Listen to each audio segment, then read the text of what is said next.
আচ্ছা, এই একটা কাস্টমারের যে অন্নপূর্ণা যোজনার স্ট্যাটাস সেটা দেখাচ্ছে ফর ফার্দার ভেরিফিকেশান। ইনি অ্যাপ্লাই করেছেন কবে? যে 1/7/2026 অ্যাপ্লাই করেছেন। এবার ওনার ডকুমেন্টসটা ভেরিফিকেশানে রয়েছে, ফার্দার ভেরিফিকেশানে দিয়েছে। এবার আমি যদি এনাকে ক্লেম করতে যাই তাহলে অবজেকশন অ্যান্ড ক্লেমে যাব, গিয়ে claim by applicant. Claim by অ্যাপ্লিক্যান্টে গেলে এখানে কিন্তু দেখুন যে আমি যে এখানে রিজনটা দিয়েছে ওরা, এই যে এখানে কিন্তু একবারও বলেনি যে ফর ফার্দার ভেরিফিকেশানে কোনো কিছু ক্লেম করার আছে। এখানে শুধুমাত্র দেখা যাচ্ছে অ্যাপ্লিকেশান ডিটেলস ইনকারেক্ট যদি হয় তাহলে আপনি ক্লেম করতে পারবেন। এই রিজন, দুটো রিজন কিন্তু এখানে অলরেডি রয়েছে। এই দুটো রিজনের আন্ডারে হলেই তাহলে আমি ক্লেম করতে পারবো। এবার কথার কথা, আমার যদি কেউ ক্লেম করতে বলে ফর ফার্দার ভেরিফিকেশান, তাহলে আমি এখানে কোনটা দেবো?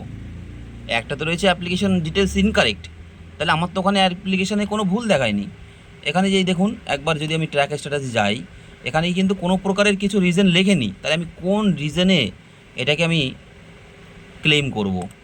এই যে ক্লেম বাই অ্যাপ্লিক্যান্ট এখানে গিয়ে শুধুমাত্র যদি আমার ইনকারেক্ট আমি ভুল দিয়ে থাকি, ডিটেলসটা ইনকারেক্ট দিয়ে থাকি, ওখানে যেটা দেওয়া আছে, তাহলে লেখা থাকতো যে 3 rooms in urban area, income tax payer, অথবা লেখা থাকতো বা গভর্নমেন্ট এমপ্লয়ি, এসব তো কিছু নেই। তাহলে আমার এখানে এই স্ট্যাটাসটা রয়েছে যে ফর ফার্দার ভেরিফিকেশান, এখানে রয়েছে for further verification.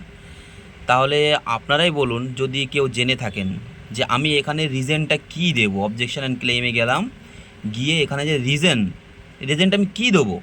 For further ভেরিফিকেশানের জন্য তো কোনো কারণ এখানে উল্লেখ করেনি।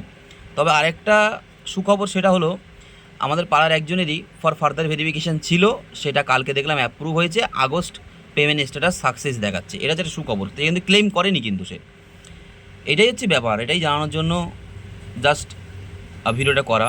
যদি কেউ জেনে থাকেন যে ফর ফার্দার ভেরিফিকেশান আমি কী লিখবো, এখানে রিজনটা কী দেবো, সেই ক্ষেত্রে কিন্তু আমি দিতে পারবো। এখানে কিন্তু কোনো প্রকার রিজন দেওয়ার কিন্তু অপশান নেই ফর ফার্দার ভেরিফিকেশানের জন্য।